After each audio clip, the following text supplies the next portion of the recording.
My name is Vivian Schiller, and I'm with Aspen Digital, a program of the Aspen Institute. I'm so glad you could be with us today. On May 6th, Facebook announced the first 20 members of the long-awaited Oversight Board. This is a major milestone of an effort more than a year and a half in the making. Broadly, the idea is that Facebook is handing over decision-making authority, or at least some decision-making authority, over what shows up in your Facebook or Instagram newsfeed, turning it over to this independent body whose judgment will be binding. Kate Klonick, the legal scholar who's been closely following these efforts from the start, points out that, quote, this is the first time a private transnational company has voluntarily assigned a part of its policies to an external body like this. And keep in mind, Facebook is not just any company. The Facebook company owns Facebook, the product that you see on your phone. They own Instagram, they own WhatsApp, and as of last week, they now own Giphy. These products are used by over 3 billion people around the world. For them to give up any control whatsoever is a big deal. That said, the announcement has been met with a deluge of opinions, and not all of them favorable, to say the least. Kara Swisher said their task is like, quote, trying to push back the ocean with one hand, unquote. And I will say that is one of the far more generous criticisms. There is skepticism, there is cynicism, and there is downright hostility towards even the concept of the Oversight Board. One Facebook critic who I know emailed me to say I should just cancel this very session altogether, as it, quote, creates the illusion of progress where none exists, unquote. Anyway, you get the idea, and we're going to get all into that during this hour. But first, who are the Oversight Board and what do they do? They are objectively a very impressive group from all over the world. They include free expression advocates, very noteworthy law professors, famous journalists, a Nobel laureate, even a former prime minister. We are very lucky to have 4 of the 20 with us today, including 2 of the 4 chairs. They are Jamal Green, who is a chair. He's the Dwight Professor of Law at Columbia Law School. The second chair is Michael McConnell. He is director of the Stanford Constitutional Law Center. Also with us is Evelyn Aswad, director of the Center of International Business and Human Rights at the University of Oklahoma College of Law. And finally, John Samples, vice president, Center for Representative Government at the Cato Institute. As we begin to bring them on, let me just tell you a little bit about what to expect from this hour. We're going to do this in 3 parts. The first part is I'm going to ask them some questions that is purely just about fact-finding about the board. I'm going to ask them to explain to us exactly how this works. After that, I'm going to ask them some questions that represent some of the criticisms that I've seen and some of the questions I have.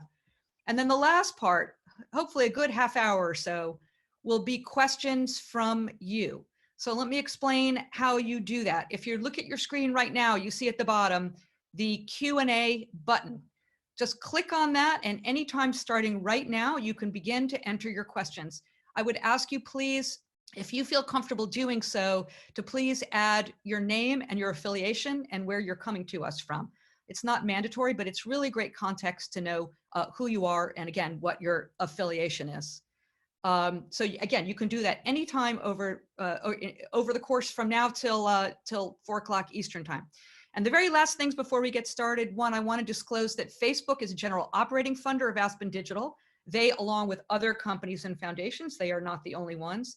But please know that they have not reviewed any of these questions or the format or any element whatsoever of this session. It is completely independent. And then lastly, this is technology. It fails. I can't promise you somebody's sound won't go off. I can't promise you we'll lose picture. It happens. Just bear with us. So with that, welcome. Thank you so much for the 4 of you to join us. I can't tell you how happy we are to have you and to hear from you. So I'm just going to jump right in again with some of the questions about how this works. I'm going to start with our 2 chairs. Jamal, I'll turn to you, please. Talk to us about exactly what kind of issues the Oversight Board has the authority to direct. Sure, and thank you, Vivian, and I'm glad to be here, and thanks for everyone who's tuning in. The Oversight Board is a final decision maker on various issues that arise on Facebook and Instagram that go through Facebook's own content moderation system, and then when they're particularly difficult or controversial or raise issues that might extend beyond the case itself, they can be appealed either by users or by Facebook to the Oversight Board. We can then make binding decisions on that content. In the course of doing so, we can also give some advice to Facebook about how it constructs its content moderation policies. The decisions themselves will be grounded both in Facebook's own community standards and its values, and in values of international human rights.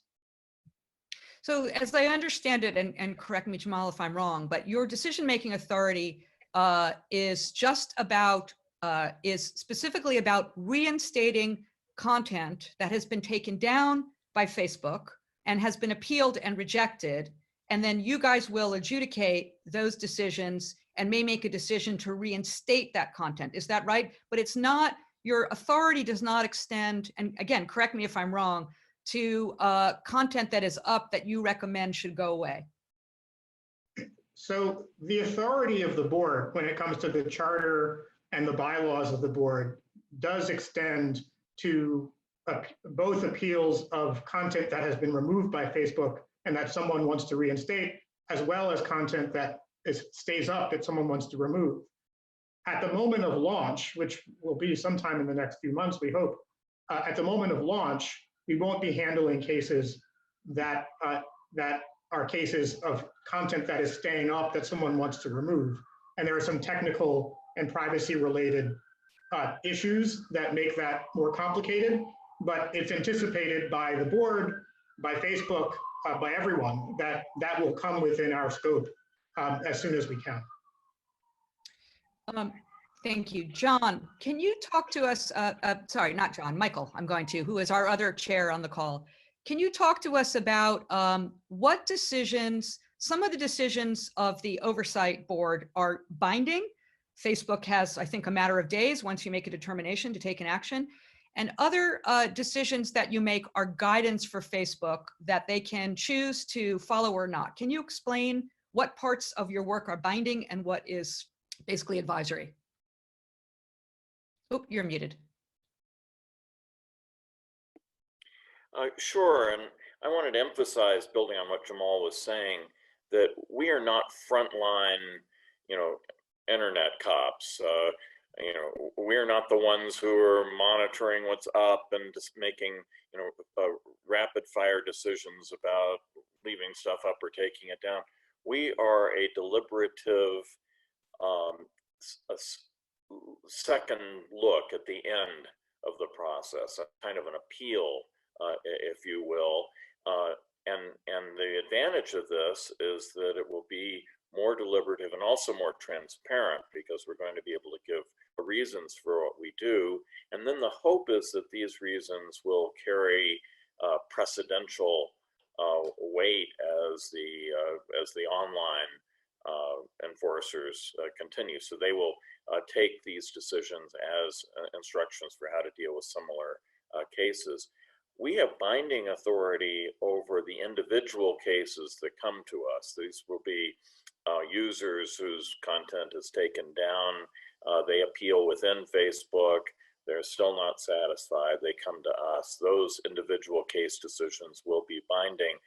Similarly, as Jamal says, we hope soon, we do not really know because it's a technical issue, the symmetrical cases involving objections to material left up will also be binding. But in addition to this, Facebook, the company, will be referring questions of policy to us, getting our guidance, and that will not be binding. We will give our advice. Facebook is obligated to react to it, to respond to it publicly, so that they will say whether they agree with it or not. the whole system will be, far more transparent than what it is today. But that those will be advisory opinions, not binding opinions. So just if I understand correctly, the only thing at least initially that is binding is the decision that you might make to either reinstate or agree with Facebook to leave out a piece of content that has been appealed. Everything else Right, is in a specific, advised. specific, that's right. In a specific case, right. And can you say a little bit more about precedent? Who is going to be making the decisions? If you make a decision about an individual piece of content, and let's consider that billions of pieces of content are flying around Facebook properties as we speak, who will make the decisions about what other pieces of content map to the precedent you make, the decision you make about a precedential piece of content?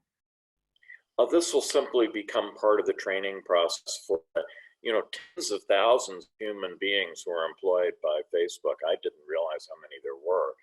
There are literally tens of thousands at 3 different locations around the globe who make split-second decisions about this, and our decisions will be added to the training to the standards that they're supposed to apply. So I'm gonna pick up on that theme. Thank you, of split-second decisions. Evelyn, I'm going to turn this one over to you. As I understand it, even after somebody requests that a piece of content that's been taken down be reinstated, they appeal, Facebook still says no, then it can go to you, you choose what cases you're going to take, and then you have 90 days to make your determination about that piece of content. I believe that's correct. You can tell me in a second if I've got that wrong. What about something more urgent? We live in a time of global emergency. Yeah, well, thank you for having us on your program, Vivian. It's great to be here. And yes, you're correct. Generally, when a user appeals, we will need to render our decision within that 90-day window that you mentioned. Now, for a more urgent situation, Facebook will be able to refer a matter to us in what's called our expedited review procedure. And in that case, we will have to render a decision within 30 days. So in 1/3 the time we usually would render a decision. Now that too is not overnight, but I think the point of our board is to look at these issues that are going to be so impactful and so controversial in a much more thoughtful manner than otherwise anyone can give to these issues. John, some of the more controversial, especially in this election year, especially in the United States, and let's remember this board is global, so we're not just taking US issues. We happen to have 4 US representatives of the board on this program today, mostly for time zone reasons. But John, some of the more controversial content that is either allowed or not allowed on content are ads. And again, just a reminder to everybody, I know you all understand this. An ad on Facebook is basically any post that any individual, it could be a company, it can be a person, has paid to be amplified. And they pay to amplify that content to a specific type of person. When you pay to have your content amplified, again, I'm saying this for the audience's purpose so much, not so much for yours, John, you can choose who that ad is targeted at. It can be men between the age of 18 to 24 that live in a rural community who love Game of Thrones. I don't know, I'm making that up. So there is a lot of controversy about those ads, particularly from campaigns, and including from others. Will those ads that are such a source of controversy, will those be part of the remit of the Oversight Board? If an ad is taken down, for example, will that be part of the cases that you can hear? So you described the business model for Facebook in general. It's an advertising model. A small part of it at the end of the day involves political ads. My understanding is, well, first let me say that we had some discussions, or there were some public discussions that included Facebook about the advertising policy at the end of last year and early this year. And they have a policy about ads that come directly from campaigns. That policy exists. My understanding is that about the content of other ads, or maybe ads in general too, will be within the remit of the board, the content of them or decisions about them. But it's a complicated matter, you see, because they already have a policy and that they're carrying out with regard to the campaigns. And whether that will show up and they'll ask for advice about that is not something that I can predict or anyone.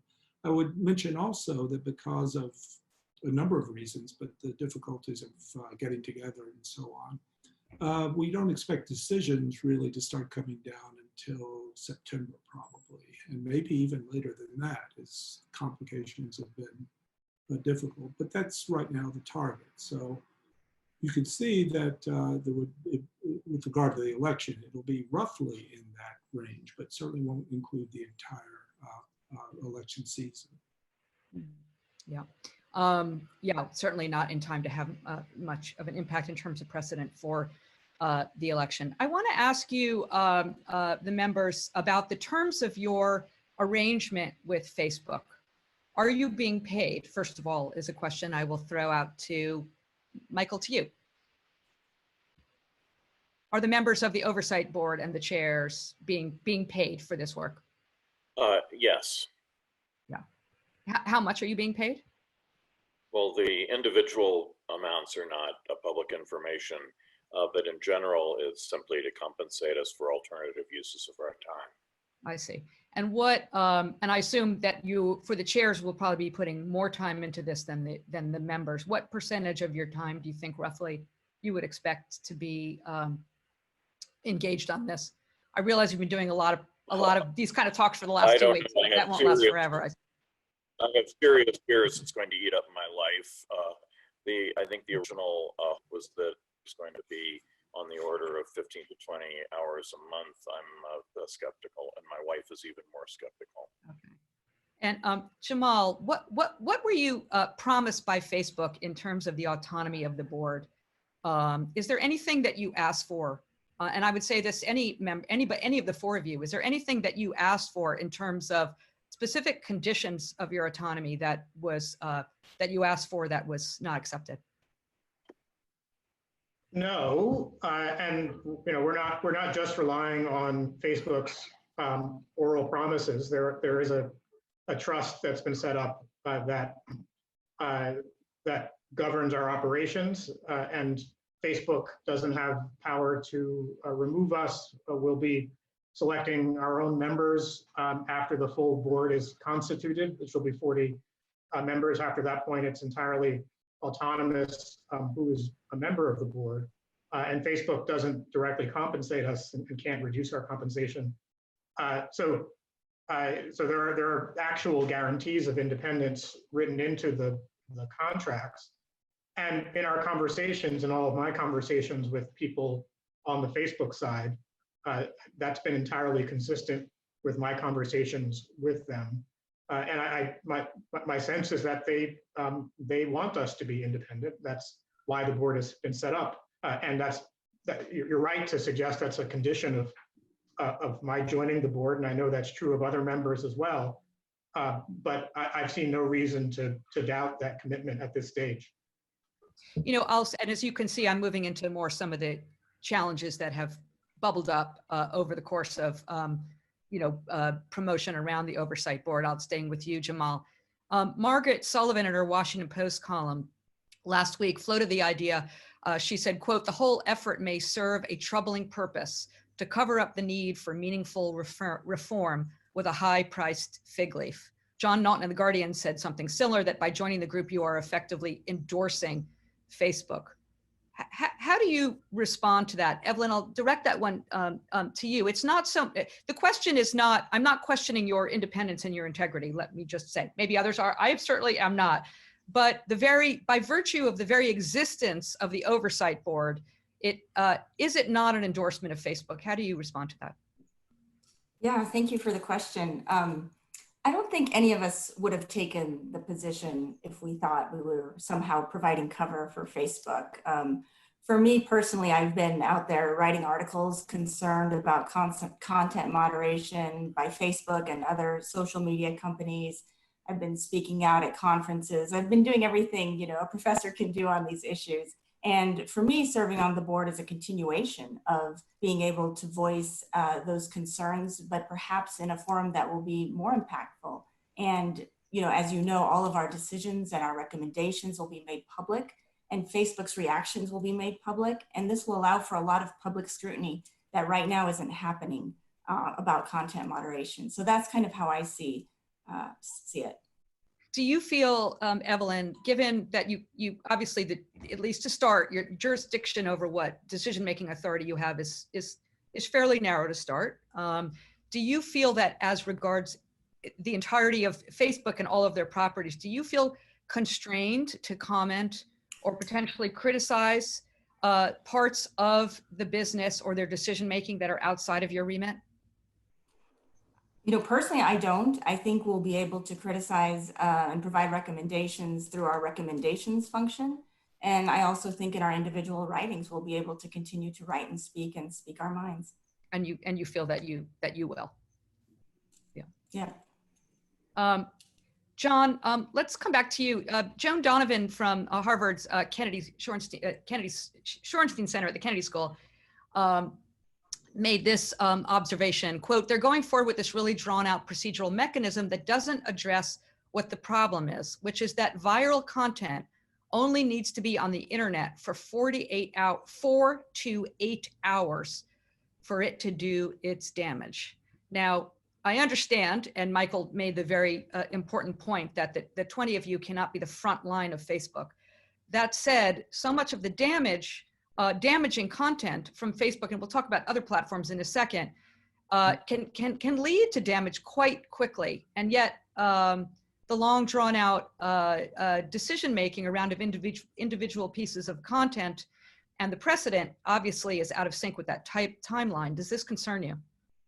So I would say that in a sense, there's two different elements to an answer. One is if you look at, well, what we're charged with is making decisions according to the Facebook community standards and Facebook's values. Now, Facebook's community standards are an attempt to deal with content that is harmful.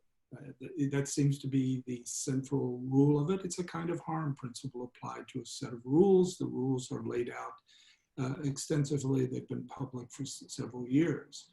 However, the first line of application of those rules, as Michael McConnell mentioned, is the content moderators, of whom there are 30 or 40,000 throughout the world, and they're trained to deal with that. Our job is not really that. Our job is to provide a sense that there is a legitimate, that process itself is legitimate because there's an appeals process, and we are that appeals process. So if you think your material is taken down unfairly or it doesn't meet the standard of violating the community standards, you have an appeal to us. And I will say, I would think the question of proceduralism actually applies to a couple of questions here.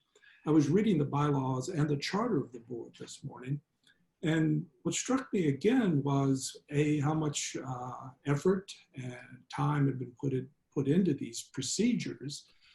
But you know, we live in a society, and it's a lot of the history and tradition of the society, is that instead of trying to fight over things directly, we set up procedures. We allow procedures for fairness of decisions. And that seems to me to be, in this sense, what Facebook, now departed from the scene of the Oversight Board, what Facebook is trying to do. Set up procedures that force deliberation in many ways from the Oversight Board, and can convince people ultimately, because there are procedural protections, that these are going to be fair decisions, that there are appeals from what Facebook is doing, and that those appeals can be considered fairly and across the board. This is not a few people deciding. And ultimately, because of those procedures, the entire board has to be on board for decisions. So I think the proceduralism in the job we can do is not content moderation, but rather appeals for content moderation. I think the procedures actually should give people confidence. It does strike me that there is a chasm perhaps between the frontline reviewers who are looking at content, sometimes ugly content. There's a whole other issue about taking care of the mental health of those reviewers. And your deliberative body that is setting precedent and purposefully you're embracing this as a benefit. Deliberate decisions that set long-term precedent. There's this precedent. There's a huge space in the middle for what we might call sort of the real world, day-to-day process that I think many people have criticized Facebook as being lacking. Michael, I'll turn this question over to you related to what I just said. When you look at what people criticize Facebook for, yes, there are issues about free expression, which is a lot of what, a lot of the issues you're going to be taking on. But again, we brought up earlier advertising, particularly political advertising, harassment attacks, data collection, the kind of data or what some might call surveillance capitalism model of Facebook, whereby data is collected and it is not necessarily clear to the user how that data is being used. Or what we saw in 2016 around influence campaigns, coordinated disinformation campaigns like we saw from the Russian Institute for Research in St. Petersburg. Those issues seem to be not necessarily in your remit, and admittedly, it's a lot. What gives you comfort that those issues are going to be addressed? There are any number of problems with Facebook and other social media, just as there are any number of problems with universities, with automobile manufacturers, with government. Every institution, provides, I hope, some value. Certainly, I think Facebook provides value, but they're producing a host of problems as well. Our job is not to solve all those problems. Our job is quite specific, and I hope that it makes the world a better place. It's an experiment, we don't know, but it's tackling one aspect of part of the problem, and that aspect is the widespread sense of many people in the world that decisions about what are taken down and left up have been arbitrary, unexplained, inconsistent, possibly biased. That is the part of the problem that I hope we can do something about by doing our level best to introduce consistency, to provide reasons, to introduce some transparency. We are not going to solve the problem of virality on the internet. We're not going to solve the problem of how of privacy and data collection on the internet. If we can make a small improvement with respect to one problem that has been assigned to us, I think we will have spent our time wisely. Well, the world will certainly be watching for the outcome of that first decision. One last question for me, and then we're going to go to the audience questions. Jamal, Facebook, obviously, as broad and as it is, and as influential as it is only one part, of course, of the overall information ecosystem.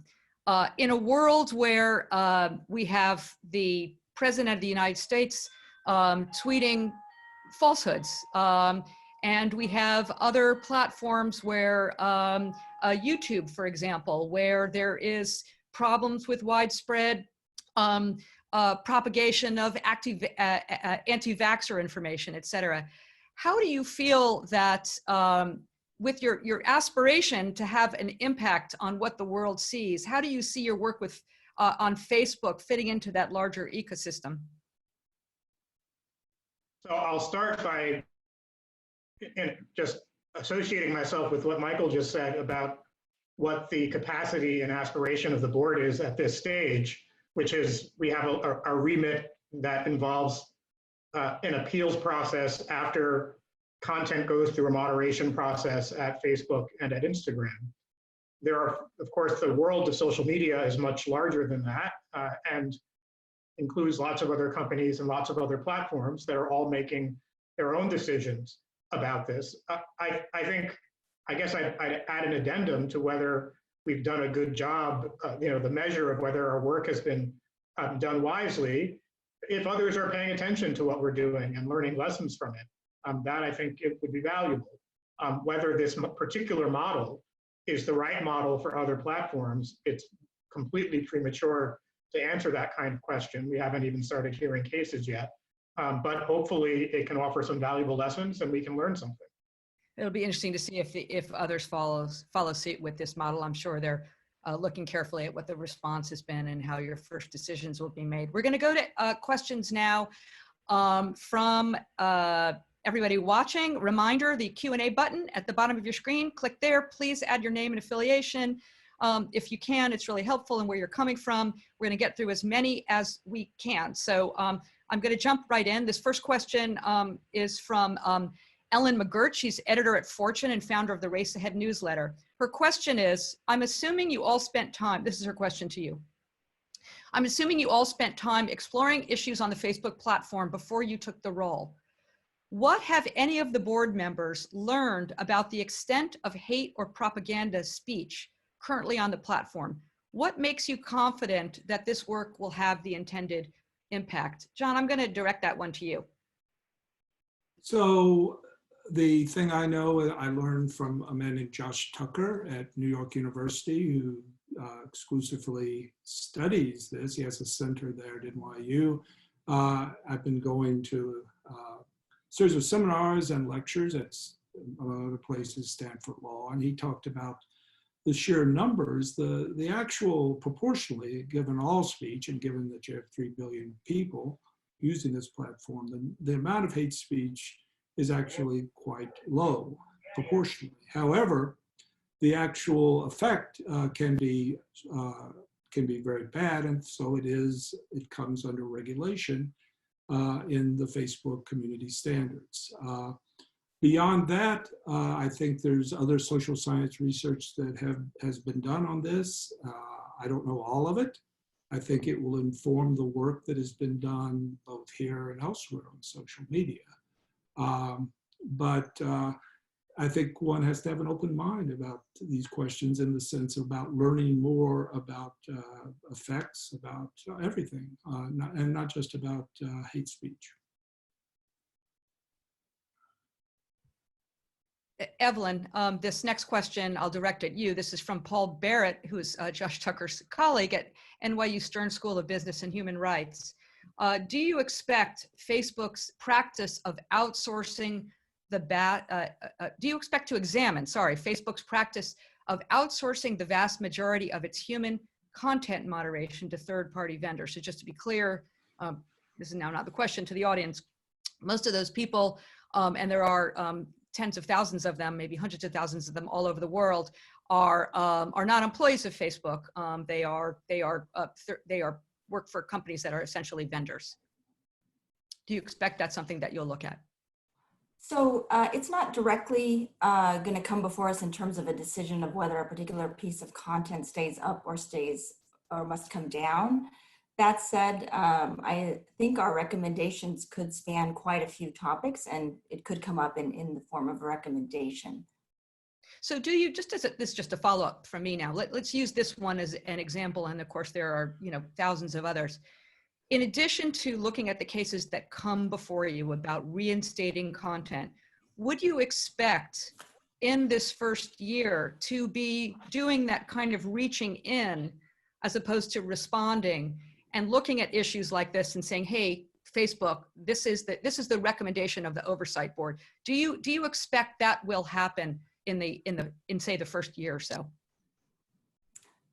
It's hard to predict the future, but if you're asking my personal opinion, I do think there could be recommendations that go beyond the actual decisions within the first year.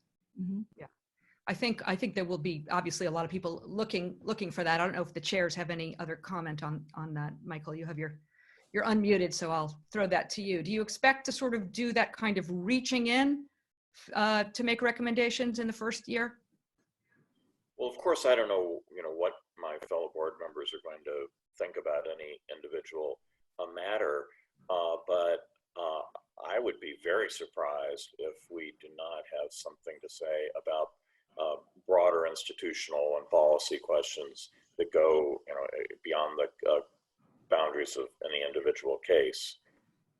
Yeah, I mean, there's a related question that comes, I'll just stay with you, Michael, from somebody in the audience. This is Alex Heath, he's a reporter for The Information. He says, there's been mention of the Oversight Board extending its mandate eventually. What other areas of Facebook does anyone on this call hope to offer input rulings on beyond content takedowns? So again, or actually, I think content reinstatements is what your mandate is, not so much content takedowns. Just, look, you are, you've only just been announced for the last, 2 weeks ago, but yet you've obviously been examining Facebook. You must have thoughts about what are areas that you think, other areas you think you would want to address beyond the initial remit of reinstating content. Well, I see our scope here as having to do with content in general, whether take down or stay up eventually. And as Jamal explained, it's really only a technical reason why in the short term at the launch, we'll be hearing appeals only of one sort. So beyond the realm of content moderation, it is my view, I hope we do a good job of this. That's what I'm focused on. And there are other things out there that, we might be assigned or in the future, I'm really just not even thinking about it. I just want to pick up on that word you just used, assigned. You're making your own assignments though, right? You're not awaiting assignment from Facebook in order to make recommendations. Is that the case? Well, our charter comes from Facebook. It is Facebook that has made the public pledge to defer to our decisions, to implement our decisions in a particular realm.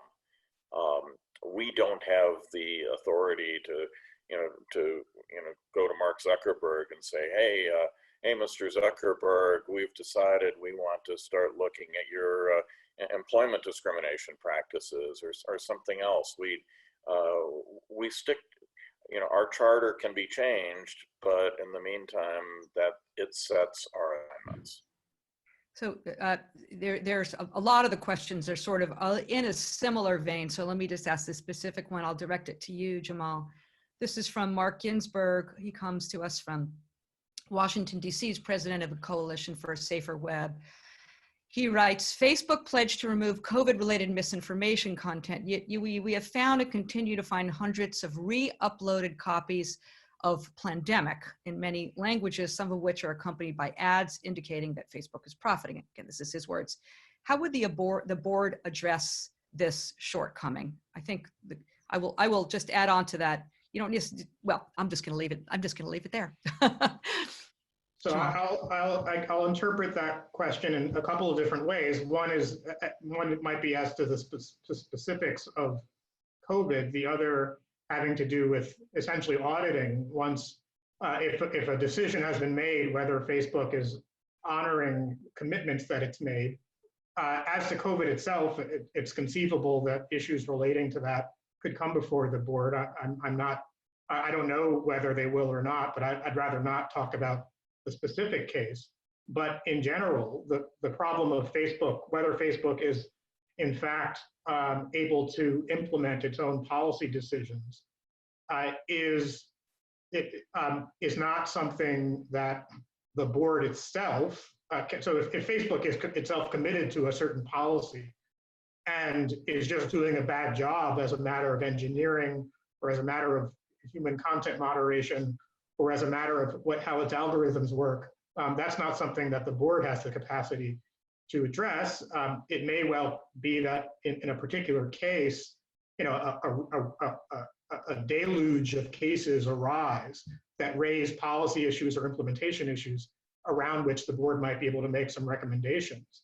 But I'll just reemphasize that at this stage, we have to crawl before we can walk and walk before we can run.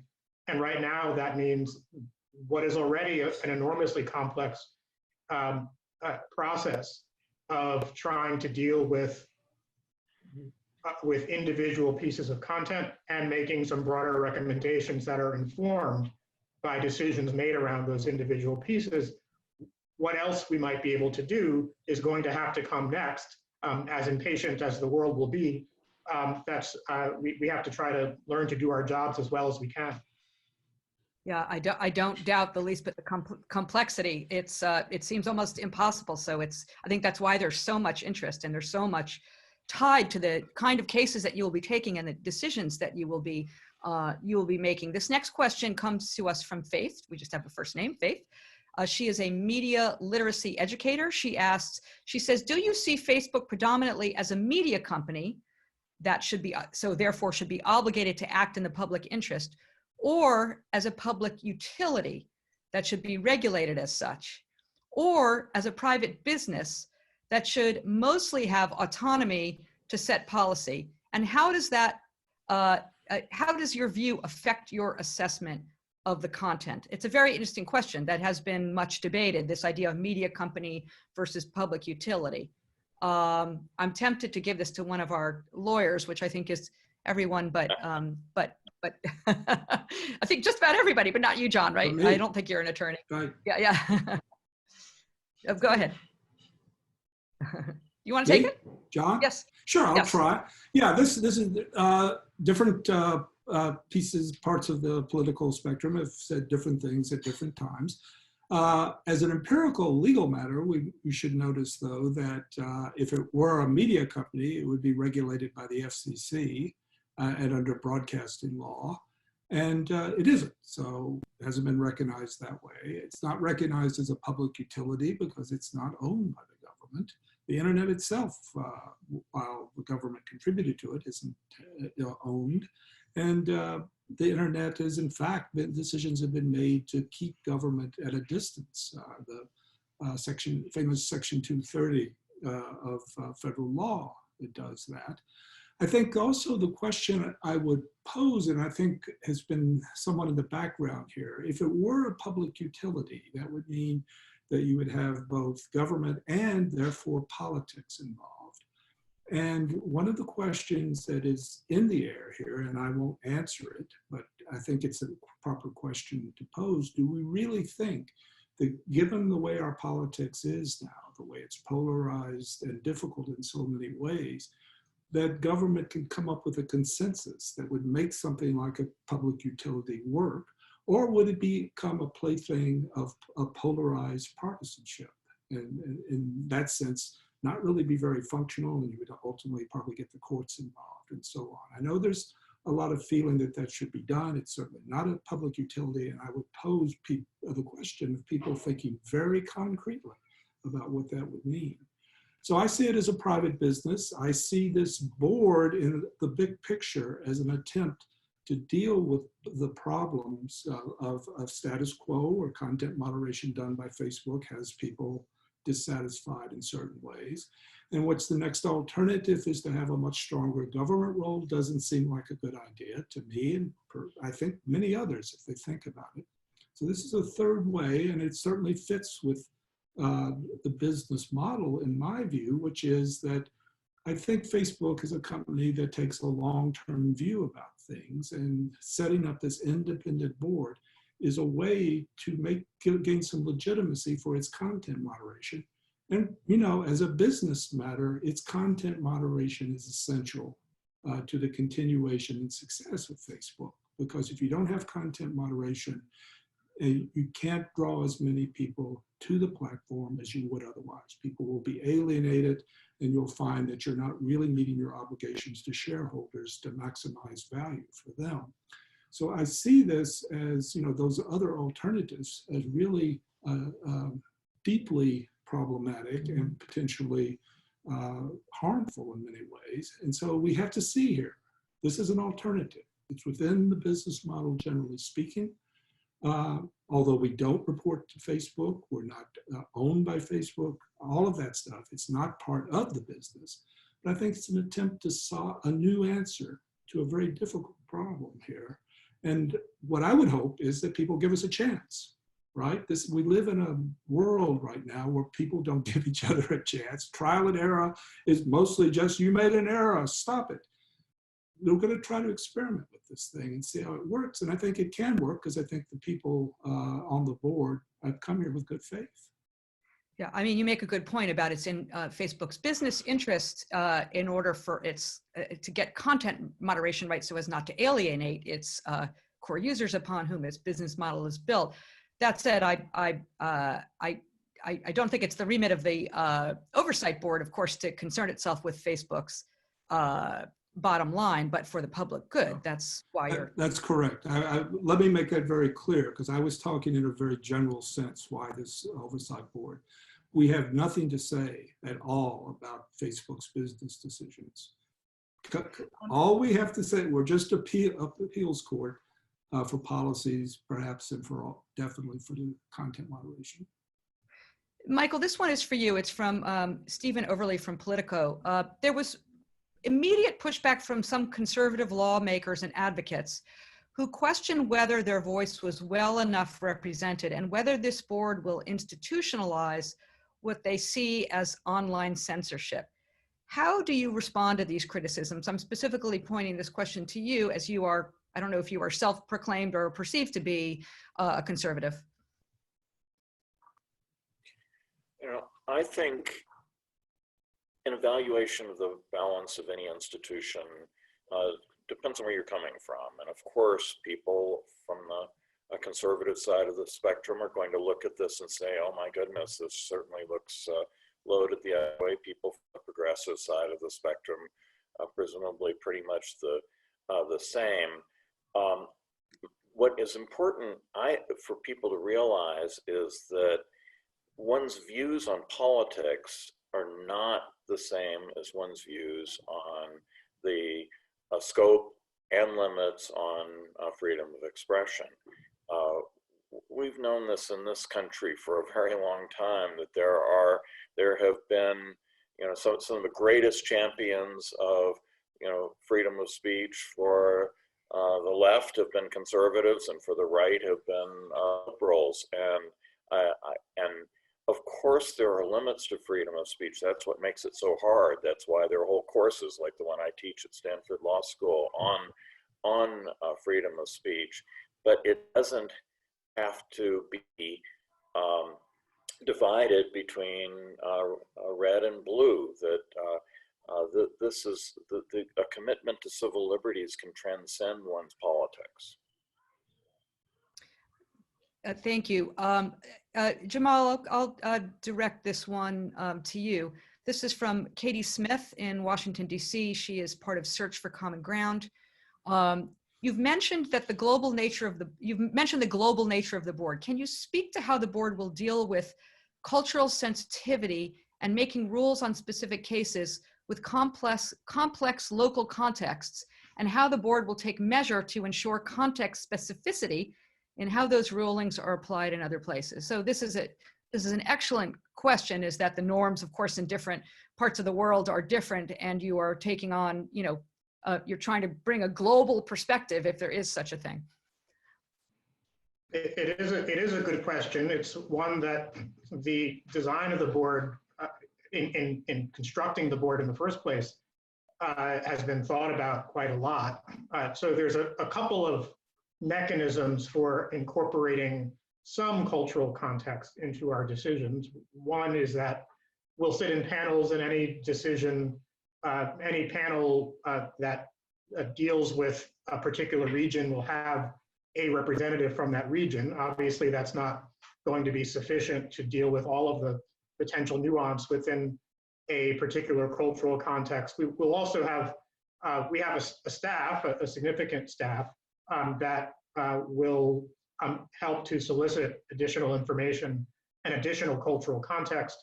That's something that we are able to ask for. That will be part of some cases already. And so we do have ways of getting information. The broader question of how do you apply a global standard to regional issues is a question that has been part of international and regional human rights forever.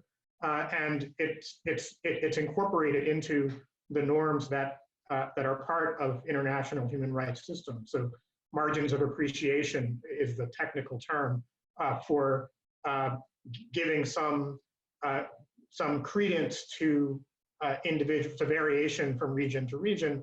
And as we make decisions, as we make individual decisions, particular cultural context is going to matter. And set precedent for other cases, just as in the international human rights system, taking particular cultural context into account in future decisions will also be a part of the instructions that you give going forward. But this is it's a difficult question, and it's really one of the central questions that I think the board's going to have to deal with and try to arrive at some consensus about. There's a interesting related question where we were just talking about cultural context. This question is about political context. Evelyn, I'll direct this to you. This is from Thomas Huell. I think I've probably mangled his last name, Tomasz from Prague. I know that much. He is with the European Center for Career Education. He asks, how will the board deal with the issue of political neutrality? Some countries such as China, Russia, Iran, Turkey, Brazil, and Germany might have completely different views of what should be allowed. Yeah, so maybe I'll look at that question from 2 points of view. You know, our goal as board members is to be as neutral as possible in reviewing Facebook's decisions and to try to look at these decisions from every angle possible. In terms of the views of different countries, we are pegged to international human rights norms, and those have content. And that content, you know, does not allow for stifling political speech, and it does not allow for engaging in discrimination on the basis of political beliefs. So we will have, as part of what we look at, Facebook's community standards, its values, but also we have this commitment to international human rights standards, which I think will help address some of this gentleman's concerns. I should warn everybody, we have time for just a couple of more questions. This one, Facebook has, this is from an anonymous attendee. Facebook has one set of policies that oversee both political and issue ads and government ads. This makes it confusing for the public to consume information and understand the difference between what is official and what is political. Have you been tasked to provide guidance in this area? John. We will be tasked. We can make policy recommendations, but Facebook would have to ask us to do so. And obviously, we're just getting started, so they haven't asked us yet. I'm gonna, I think, unfortunately, make this the last one. And while it is, framed as a question, I think it's actually a very interesting idea, again, from an anonymous attendee. I'll direct this one to you, Michael. Will the Oversight Board hold regular public meetings, like the way, for example, the Federal Communications Commission, the FCC, has monthly open meetings where it makes major decisions and which anyone can attend? Talk about must-see TV. No. What we will do is issue written decisions in each matter that we consider. Okay. All right. Well, that was such a quick answer. I'm going to throw in one more bonus question. Here's a good one. Besides your stellar CVs, all of you, what did Facebook ask you before issuing you an invitation to serve on the board? Did they ask you about any particular issues or policy positions? Now, I will say, I know that the chairs were in place before the members, and the chairs were part of selecting the members, I believe. So maybe I will throw this to the members. Evelyn? Yeah, I'm trying to remember if I was asked anything that specific. We, as part of the process, had an interview with an executive search firm. And if I recall, a lot of those questions were about being able to look at issues from different points of view, listening, collegial decision-making, perhaps expertise in particular areas. That's what comes to mind at this point.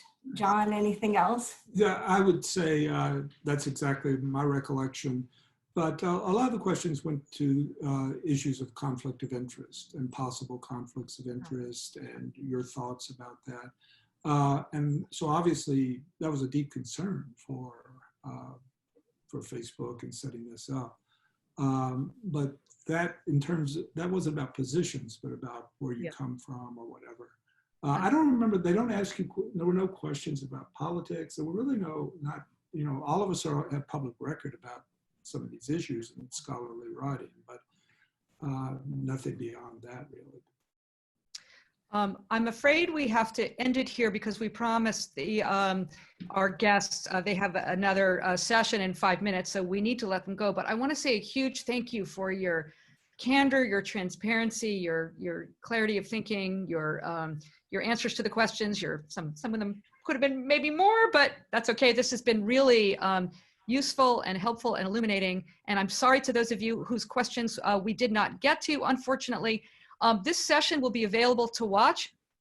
We'll have it up hopefully tonight, if not latest, first thing tomorrow morning. You can find the link at our Aspen Digital's Twitter account, which is @AspenDigital. I also want to remind regular viewers of our webinar that we have on Wednesday at 4 o'clock Eastern Time, Where the Sidewalk Ended, the Future of Smart Cities, after the Toronto waterfront. You can go to Aspen Digital's website to learn more. Thank you again to the panelists. I'm so grateful for your time, and to everybody that's been watching. Thank you so much.